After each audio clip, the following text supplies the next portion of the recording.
अस्सलाम वालेकुम। तो इस वीडियो में आज के मैथमेटिक पेपर के जो फर्स्ट 10 क्वेश्चन आए थे मैथ पोर्शन में से उनको सॉल्व करेंगे। तो पहला क्वेश्चन पेपर के हिसाब से 41, value of x in log 8 base 3 108 minus 3 power x is equal to 4। इसको हमें सिंप्लीफाई करना है। हमें x की वैल्यू चाहिए और x देखो पावर में है, तो हम कोशिश करेंगे कि इस पूरे लॉग को एक्सपोनेंशियल फॉर्म में कन्वर्ट करें। तो एक्सपोनेंशियल फॉर्म में कन्वर्ट करने के लिए बेस 3 हमारे पास, और लॉग में जो इक्वल के दूसरी तरफ होता है वो बेस का पावर होता है, ये 4 इज इक्वल टू, इसको हम क्या रखेंगे 108 माइनस 3 पावर x। ठीक है, ये यहाँ पे नहीं है, ये चीज़ मैं मिटा देता हूँ। ठीक है, अब हम मज़ीद इसको सिंप्लीफाई करने जाएं तो 3 पावर 4 का मतलब क्या है, 3 multiply bye 3 multiply bye 3 multiply bye 3। तो 3 3 ज़ा 9, 9 3 ज़ा 27 एंड 27 3 ज़ा 81। ठीक है, तो इसको हम 81 लिख लेते हैं। ये 108 यहाँ पे प्लस का है, इधर लेके आए तो माइनस का हो जाएगा। 108 is equal to 3 power x, और ये माइनस का था। अब 108 में से 81 से हम 108 माइनस करेंगे, तो जब हम माइनस करेंगे तो हमारे पास रिज़ल्ट माइनस का नंबर बड़ा है, तो रिज़ल्ट हमारे पास माइनस में आएगा। और हमारे पास जो है 19 और 8 क्या हो जाएगा, अगर 19 27, तो यहाँ पे आ जाएगा 27 is equal to minus 3 whole power x। ये हमने माइनस माइनस एक दूसरे के साथ कैंसिल कर दी। तो अब 27 के हम फैक्टर निकालें तो क्या हो जाएंगे, आपको पता है 27, 3 3 ज़ा 9, 9 3 ज़ा 27। ठीक है, तो 27 को हम 3 मल्टीप्लाई 3 लिख सकते हैं, जिसको मैं ऐसे लिख सकता हूँ 3 क्यूब, मतलब 3 multiply 3 is equal to 3 power x। Again अब हम देखें, इक्वल की कंडीशन है और दोनों के बेसिस सेम है। हम कह रहे हैं कि दोनों साइडें अगर इक्वल हैं और बेसिस भी सेम हैं, तो इसका मतलब इन दोनों के जो पावर भी होंगे वो आपस में क्या होंगे, इक्वल होंगे। तो मतलब 3 इज इक्वल टू x, तो x की वैल्यू हमारे पास जो है वो 3 है। अब हम आ जाते हैं क्वेश्चन नंबर 42 पे। हमें कह रहा है the value of 2 power 20 divided by 2 power 4। तो हम इसको सिंप्लीफाई करते हैं। मैं स्क्वायर रूट को पहले सेम ही रख देता हूँ। देखो, इस डिवीजन को क्या मैं ऐसे लिख सकता हूँ, देखिएगा 2 पावर 20 अपान 2 पावर 4, डिवाइड का मतलब अपान में। ठीक है, अब हमारे पास एक रूल होता है कि अगर बेसिस सेम हैं और मल्टीप्लाई या डिवाइड हो रही हैं चीज़ें, तो उनके पावर्स को ऐड और सब्ट्रैक्ट कर सकते हैं। जब डिवाइड होता है तो पावर सब्ट्रैक्ट होते हैं, जब मल्टीप्लाई होता है तो पावर ऐड होते हैं। तो पावर सब्ट्रैक्ट होंगे, तो मैं लिख रहा हूँ कि स्क्वायर रूट 2 और ये 20 सेम, दोनों के बेस सेम है तो बेस यही रहेगा। अब ये जो पावर है ऊपर जाएगा तो माइनस हो जाएगा। ठीक है, सब्ट्रैक्ट होगा। तो अब 20 में से 4 को माइनस करेंगे, देखते हैं हमारे पास जो है वो आंसर क्या आ जाता है। तो हमारे पास हो जाएगा 2 पावर 16, क्योंकि 20 में से 4 जाएगा तो 16, ये स्क्वायर रूट। स्क्वायर रूट का मतलब होता है कि पावर 1/2, तो क्या मैं इसको ऐसे लिख सकता हूँ 2 पावर 16 होल पावर 1/2। ठीक है, अब ये 2 और 16 को हम कैंसिल आउट करेंगे तो क्या आ जाएगा आंसर, 2 1 ज़ा 2, 2 8 ज़ा 16। तो हमारे पास हो गया 2 पावर 8, 2 पावर 8। तो इसका मतलब 2 को मल्टीप्लाई करना है 8 time. 2 multiply 2 multiply 2 multiply by 2 multiply 2 multiply 2 multiply 2, कितने हो गए, 1 2 3 4 5 6 7, 1 टाइम अगेन 2 मल्टीप्लाई करें, 2 2 ज़ा 4, यहाँ पे आ जाएगा 4, 4 2 ज़ा 8। ठीक है, 8 2 ज़ा 16, 16 2 ज़ा 32, 32 ज़ा 64, 64 2 ज़ा 128, 128 2 ज़ा ये क्या हो जाएगा 120, तो 140 40 और ये 156, 156 आपके पास जो है वो आंसर था इसका। ठीक है, अब वो ऑप्शन कौन सा था वो आप चेक करेंगे। अब हम आते हैं क्वेश्चन नंबर 43 पे। द वैल्यू ऑफ एक्स की हमें वैल्यू चाहिए। ओके, फाइंड करते हैं एक्स की वैल्यू। अब हमें क्या कह रहा है, log 6 power x plus 2 power 6 bracket over is equal to 2। अब यहाँ पे एक कन्फ्यूजन के जो पहले लॉग था उसमें बेस हमें गिवन था 3, कुछ बच्चे कहेंगे इस लॉग में बेस कुछ भी नहीं है। तो मैंने बताया था पहले भी वीडियो में कि जिस लॉग में बेस ना लिखा हो तो हम कहते हैं उसमें लॉग बेस जो है वो 10 है, उसको हम कॉमन लॉग कहते हैं। तो मतलब इसका बेस जो है वो 10 है। तो सेम टू सेम इसको पहले एक्सपोनेंशियल फॉर्म में लिखेंगे, तो बेस 10 है मतलब 10, और ये जो है उस बेस का पावर होता है जो लॉग के इज इक्वल के दूसरी तरफ होता है। तो मतलब 10 स्क्वायर इज इक्वल टू, आप इसको लिखेंगे 6 पावर एक्स प्लस 2 पावर 6। ठीक है, तो अब 10 स्क्वायर क्या हो जाएगा, 100 is equal to 6 power x plus, इसको सिंप्लीफाई करें मतलब 2 multiply by 2 multiply by 2 multiply by 2 multiply by 2 multiply by 2, 1 2 3 4 5 6, 6 time 2 2 ज़ा 4, 4 2 ज़ा 8, 8 2 ज़ा 16, 16 2 ज़ा 16 2 ज़ा 32, 32 2 ज़ा 64, तो ये हो जाएगा 64। 64 इधर प्लस का इधर लेके आएंगे तो माइनस का, तो 100 minus 64 is equal to 6 power x. इसको मज़ीद सिंप्लीफाई करें, 100 से 64 गया तो 36 is equal to 6 power x. हम कहेंगे क्या 36 की जगह पे 6 लिख सकते हैं किसी भी तरीके से, तो देखो क्या मैं ऐसे कर सकता हूँ, 6 square is equal to 6 power x. 6 square मैंने क्यों किया, क्योंकि 30 हमें पता है कि 6 मल्टीप्लाई बाय 6 होता है 36, तो 6 दो दफ़ा मल्टीप्लाई होगा तो इसलिए 6 पावर 2। तो अब दोनों के बेसिस सेम है, अगेन जो ऊपर करके आए हैं और इक्वल हैं, तो इसका मतलब पावर भी आपस में क्या होंगे, सेम होंगे, मतलब 2 इज इक्वल टू एक्स। अब आते हैं दूसरे क्वेश्चन पे। कह रहा है इन द सॉरी ये दो दफ़ा द लिखा है, the sides of right angle triangle, ये याद रखना राइट एंगल ट्राइंगल। ठीक है, राइट एंगल ट्राइंगल मतलब ऐसा ट्राइंगल जिसमें जो एक एंगल हो वो 90 डिग्री की हो। ठीक है, have the length of x minus 3, x plus 1 और x plus 5, then find the value of x, हमें x चाहिए।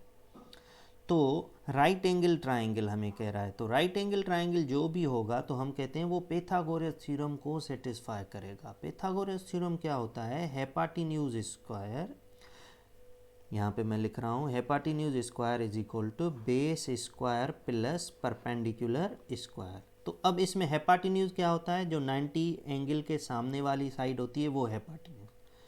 इन दोनों में से एक बेस होता है, एक परपेंडिकुलर। अब वो चेंज होते रहते हैं एंगल के हिसाब से, अगर एंगल ये है तो ये बेस होगा, ये परपेंडिकुलर, अगर एंगल ये है तो वो हमें नहीं बताया गया, तो उससे फ़र्क भी नहीं पड़ता क्योंकि बेस और परपेंडिकुलर एक ही साइड पे होते हैं पैथागोरस थ्योरम में। तो किसी भी एक को बेस कंसीडर कर लें, किसी भी एक को परपेंडिकुलर, तो ये बेस है और ये परपेंडिकुलर। ठीक है, तो अब हम यहाँ पे वैल्यूज़ पुट करेंगे, तो इन तीनों में से हाइपोटेन्यूज कौन सा है, बेस कौन सा है और परपेंडिकुलर कौन सा है। जो बड़ी साइड होती है वो हमेशा हाइपोटेन्यूज होती है, तो इसको एच कर दें। ठीक है, अब इन दोनों में से किसी भी एक को बेस रखें, किसी भी एक को परपेंडिकुलर, वो आप पे डिपेंड करता है। मैं इसको बेस रखता हूँ क्योंकि मैं कह रहा हूँ ये छोटी साइड होगी, और इसको मैं कह देता हूँ परपेंडिकुलर। तो ये इधर पुट करें, हाइपोटेन्यूज स्क्वायर मतलब x plus 5 whole square is equal to base square, base हमारे पास क्या है x minus 3 whole square plus perpendicular square, perpendicular क्या है x plus 1 whole square. Simplify करें, स्क्वायर फार्मूला किसी को याद नहीं है तो यहाँ पे मैं लिख देता हूँ कि भाई स्क्वायर फार्मूला क्या है, a plus B whole square is equal to A square plus 2ab plus B square. ठीक है, अच्छा अगर यहाँ पे प्लस है और माइनस है तो फिर यहाँ पे भी फर्स्ट टर्म के बाद माइनस लगेगा। अब इसको सिंप्लीफाई करते हैं तो ये क्या हो जाएगा, एक्स स्क्वायर, ठीक है, प्लस है तो प्लस फार्मूले के हिसाब से 2ab, तो 2a और b दोनों के साथ मल्टीप्लाई होगा तो 2 मल्टीप्लाई बाय x 2x, और वो मल्टीप्लाई बाय 5 करेंगे 2x, तो क्या हो जाएगा 10x, ठीक है, प्लस b स्क्वायर, b का स्क्वायर मतलब 5 का स्क्वायर, और 5 का स्क्वायर 25। मैं इसको थोड़ा डायरेक्ट कर रहा हूँ, ठीक है, इज इक्वल टू, अब इसको सिंप्लीफाई करें तो भाई x स्क्वायर, ठीक है, अब माइनस है तो यहाँ पे क्या लगेगा -2, ठीक है, 2 किससे मल्टीप्लाई होगा a और b से, तो 2 को मल्टीप्लाई करें 2 मल्टीप्लाई बाय x 2x, और 2x को जब मल्टीप्लाई करेंगे 3 से तो 2 3 दा 6, तो ये क्या हो जाएगा 6x, ठीक है, प्लस b स्क्वायर, और b यहाँ पे हमारे पास क्या है 3 का स्क्वायर 9, प्लस अब इसको सिंप्लीफाई करते हैं एक्स स्क्वायर, ठीक है, एक्स स्क्वायर प्लस 2ab, तो 2 multiply bye x 2x, 2x multiply by 1, तो ये 2x ही रहेगा, प्लस का 2x, ठीक है, प्लस b स्क्वायर मतलब 1 का स्क्वायर 1। अब इनको हम सिंप्लीफाई करते हैं। अब देखें स्क्वायर वाले टर्म मैं सारे इस तरफ रख रहा हूँ, ठीक है, तो स्क्वायर वाले टर्म अगर सारे इस तरफ आ जाएंगे तो हमारे पास ये कुछ ऐसे हो जाएगा एक्स स्क्वायर प्लस हमारे पास क्या हो जाएगा, सॉरी प्लस नहीं लगेगा, इसमें माइनस लगेगा, ये एक्स स्क्वायर एक हो गया माइनस एक्स स्क्वायर, और ये एक्स स्क्वायर ये हो गया माइनस का एक्स स्क्वायर, ठीक है, इज इक्वल टू ये प्लस का 10x है, इधर आएगा तो क्या हो जाएगा माइनस का 10x, ये माइनस का 6x, और ये प्लस का 2x, ठीक है, अब कांस्टेंट ये माइनस प्लस का 25 इधर आएगा तो माइनस का 25, ठीक है, और ये प्लस का 9, ठीक है, और ये प्लस का 1।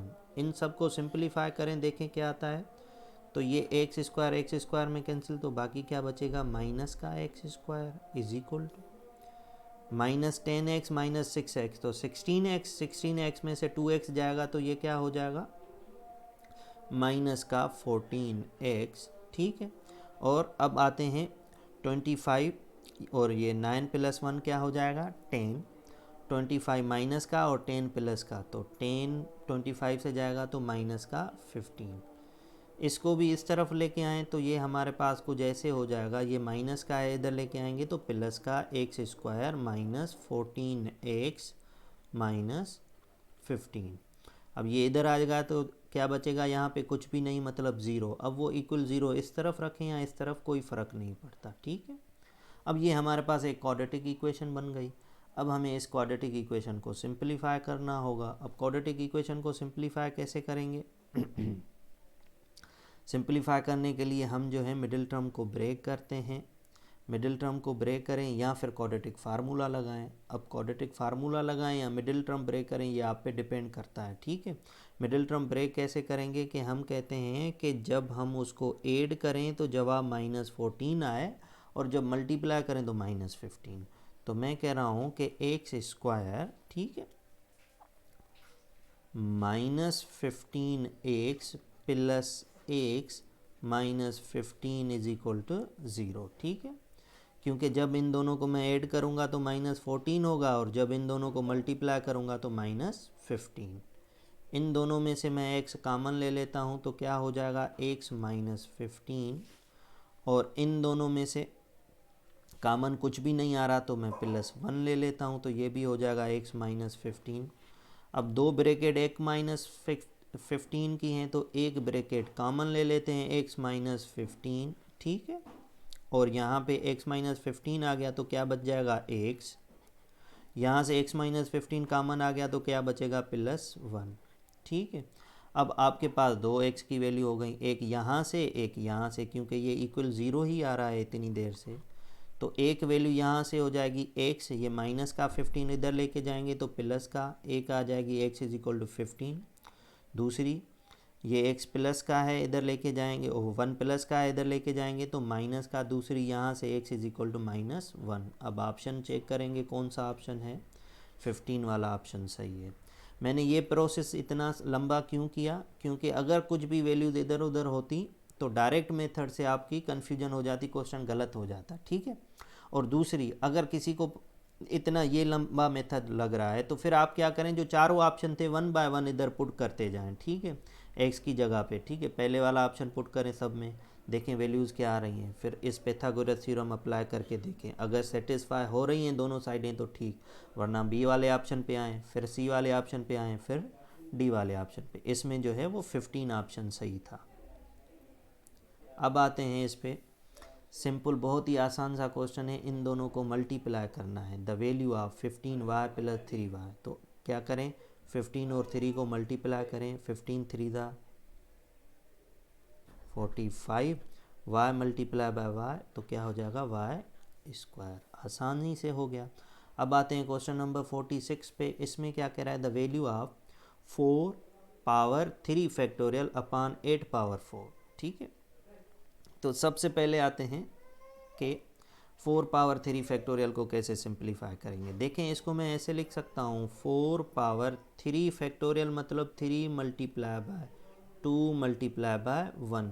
मैंने पहले वीडियो में जो पहली टेस्ट है उसमें फैक्टोरियल आया था, तो मैंने बताया था कि जब भी किसी के पीछे फैक्टोरियल हो तो मतलब उसको नीचे डिक्रीज़ करते आएँ और 1 तक मल्टीप्लाई करते आएँ। जैसे 3 है तो 3 मल्टीप्लाई 3 से कम कौन सा नंबर होगा, 2 मल्टीप्लाई 2 से कौन सा नंबर होगा, 1। तो इसको आप 1 तक लेके आएंगे, ठीक है, और फिर इनको मल्टीप्लाई करेंगे, 3 2 ज़ा 6, 6 मल्टीप्लाई बाय 1। अब आते हैं यहाँ पे है हमारे पास 8 लिखा हुआ, ठीक है। तो इसको मज़ीद सिंप्लीफाई अगर मैं करते हैं तो मैं इसको ऐसे लिख सकता हूँ, 8 के अगर फैक्टर निकालें तो 2 4 ज़ा 8, 2 2 ज़ा 4, 2 1 ज़ा 2। तो मैं लिख सकता हूँ 2 पावर 3 होल पावर 4, ठीक है। इनको हम मल्टीप्लाई करें, 3 2 ज़ा क्या हो जाएगा 6, तो इसकी जगह पे हम क्या लिखेंगे, 4 पावर 6 अपान 2 पावर के ऊपर पावर जब भी होता है तो वो मल्टीप्लाई होते हैं, 4 3 ज़ा 12, ठीक है। अब यहाँ पे भी 2 है, यहाँ पे 4 है, तो इसको भी हम 2 करते हैं। तो कैसे 2 करेंगे, मैं 4 को लिख सकता हूँ 2 स्क्वायर और ये होल पावर 6 का 6 ही रहेगा, अपान में 2 पावर 12, ठीक है। तो ये क्या हो जाएगा, 6 मल्टीप्लाई बाय 2 तो क्या हो जाएगा 12 हो जाएगा, 2 पावर 12 अपान 2 पावर 12, नीचे भी 2 पावर 12, ऊपर भी 2 पावर 12, तो क्या हो जाएगा 1। एक बात याद रखिएगा, पावर के ऊपर जब भी पावर होता है तो वो दोनों मल्टीप्लाई होते हैं, ठीक है। यहाँ पे हमने यही किया था और इस जगह पे भी हमने वही किया था। अब आते हैं दूसरे क्वेश्चन पे, जो क्वेश्चन नंबर हमारे पास 47 था। इसमें क्या कह रहा है, 32a पावर 10 का 5th रूट। अब 5th रूट का मतलब क्या है, देखो ध्यान से देखिएगा, 32a पावर 10 5th रूट का मतलब है होल पावर 1/5। तो जब भी रूट हो ना तो मतलब पावर अपान में आएगी, और पावर जो भी होगी वो फ्रैक्शन में होगी, और इंडेक्स में जो भी लिखा हुआ हो तो वो अपान में लिखेंगे, ठीक है। लेकिन जब ये रूट होता है तो इधर कुछ भी नहीं होता, तो हम कहते हैं क्या है 1 2 है, इसके लिए हम क्या लिखते हैं होल पावर 1/2, जिसको हम स्क्वायर रूट कहते हैं। अब हम क्या करेंगे, सिंप्लीफाई करें मज़ीद इसको। 32 के अगर मैं फैक्टर निकालूं तो भाई 32 के फैक्टर निकालने आए तो हमारे पास क्या हो जाएगा, 2 1 ज़ा 2, 2 6 ज़ा 12, फिर 2 8 ज़ा 16, अगेन 2 2 2 2 4 ज़ा 8, अगेन 2 2 2 ज़ा 4, 2 1 ज़ा 2, 1 2 3 4 5। तो मैं 32 को लिख सकता हूँ 2 पावर 5 और a को a पावर 10 होल पावर 1/5। इसको सिंप्लीफाई करें, जब भी पावर ऊपर होता है, मैंने बताया था पावर के ऊपर पावर, तो पावर क्या करते हैं मल्टीप्लाई करते हैं। लेकिन यहाँ पे एक कंडीशन है कि ब्रैकेट के अंदर दो चीज़ें आपस में मल्टीप्लाई हो रही हैं, तो ये 1/5 पावर इसके ऊपर अलग से आएगा और इसके ऊपर अलग से। तो ये कंडीशन कुछ ऐसे हो जाएगी, 2 पावर 5 मल्टीप्लाई 1/5, फिर a पावर 10 मल्टीप्लाई 1/5। तो 5 1 ज़ा 5, 5 2 ज़ा 10, 5 वन ज़ा 5, 5 वन ज़ा 5, तो यहाँ पे बचेगा 2 और यहाँ पे बचेगा ए स्क्वायर। तो आपके पास जो आंसर था 2a स्क्वायर। अब आते हैं क्वेश्चन नंबर 48 पे। How many solution to the system of equation. ये दो सिस्टम ऑफ इक्वेशन है, इसके कितने सॉल्यूशन होंगे। सॉरी, यहाँ पे शायद 8 था, मैं 8 कर देता हूँ, रीचेक कर लेता हूँ क्वेश्चन पेपर से कि 8 ही था ना, या मेरी गलती है। हाँ 8 ही था, तो यहाँ पे जो है वो 0 नहीं था, 8 था। ठीक है, मैं यहाँ पे 8 कर देता हूँ। अब हमें देखना है कि इन इक्वेशंस को सॉल्व करना है, सॉल्यूशन देखने हैं। अब ऑप्शन हमारे पास था, एक में 1 था, दूसरे में 2 था, तीसरे में नो सॉल्यूशन लिखा हुआ था, चौथे में लिखा हुआ था मेनी। ठीक है, अब हम ये देख रहे हैं, पहले तो इक्वेशंस को ध्यान से देखें। 2x plus 3y is equal to 4 और नीचे इक्वेशन है 4x plus 6y is equal to 8। क्या ऐसे लग रहा है कि ऊपर वाली इक्वेशन को अगर किसी सेम नंबर से मल्टीप्लाई करें तो सेम टू सेम नीचे वाली इक्वेशन बन जाएगी। देखो 2 2 ज़ा 4, 2 3 ज़ा 6, 2 4 ज़ा 8, ऐसे है। तो मतलब अगर किसी सेम नंबर से मल्टीप्लाई करें दोनों सेम इक्वेशन बन जाएगी, एक ही जैसी बन जाएगी। तो इसका मतलब है जब आप ग्राफ पे इस लाइन को बनाएंगे, पहली इक्वेशन को और दूसरी इक्वेशन को, तो पहली वाली इक्वेशन के ऊपर ही दूसरी वाली इक्वेशन बनेगी। ठीक है, सेम टू सेम, बिल्कुल ऊपर। ठीक है, तो अब जब दो लाइनें एक दूसरे के ऊपर हों तो उसके इनफाइनाइट सॉल्यूशन होते हैं। तो इसका ऑप्शन कौन सा सही होगा, मेनी वाला, इनफाइनाइट सॉल्यूशंस। ठीक है, सॉल्यूशन का यहाँ पे मतलब क्या है, मतलब ये है कि दोनों लाइनों को, ये इक्वेशन एक लाइन बनाती है। ठीक है, दोनों लाइनों को जब आप ग्राफ पे ड्रा करें और वो दोनों लाइन जिस जगह पे एक दूसरे को कट करेंगी उस जगह पे x और y की जो वैल्यू होती है उसको हम कहते हैं सॉल्यूशन। ठीक है, तो ये एक दूसरे के ऊपर ही हैं, तो हर पॉइंट पे एक दूसरे को कट करेंगी। ठीक है, तो इसलिए हम कहते हैं कि इसके जो होंगे वो मेनी सॉल्यूशंस होंगे। अब हम आते हैं क्वेश्चन नंबर 49 पे। बहुत ही आसान सा क्वेश्चन है। हमें क्या करना है, सिंपलीफाई करना है। 5 को सेम रखेंगे, इधर 20 मल्टीप्लाई बाय 36 का स्क्वायर रूट हमारे पास 6। ठीक है, प्लस 44 माइनस 16 का स्क्वायर रूट 4।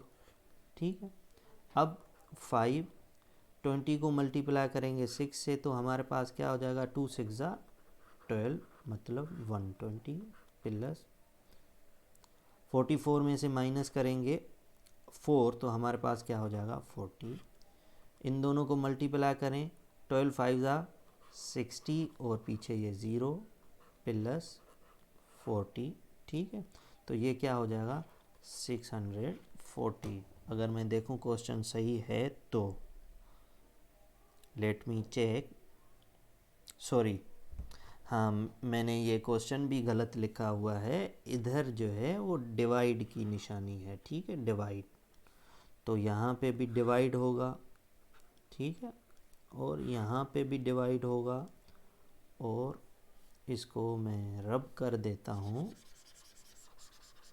ठीक है, हमारे पास जो आएगा आंसर ये हो जाएगा 6, पेन सेलेक्ट कर लूँ, हाँ ये आ जाएगा 600 डिवाइडेड बाय 40।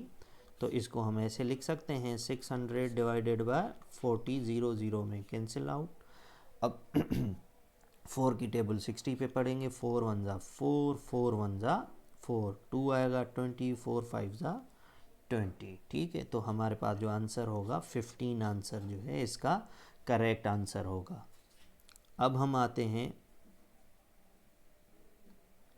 क्वेश्चन नंबर 50 पे। 50 में क्या कह रहा है, स्क्वायर रूट ऑफ 3 ब्रैकेट में square root of 12 plus 2 under radical 3। अब हम क्या करेंगे, ये स्क्वायर रूट ऑफ 3 तो सेम रखेंगे, इसको मैं देखो, इसको मैं ऐसे लिख सकता हूँ, स्क्वायर रूट 12 के फैक्टर निकालूँ तो 12 के फैक्टर होंगे 2 6 ज़ा 12, 2 3 ज़ा 6, 3 1 ज़ा 3। तो ऐसे लिख सकता हूँ 2 multiply by 2 multiply bye 3 plus 2 under radical 3।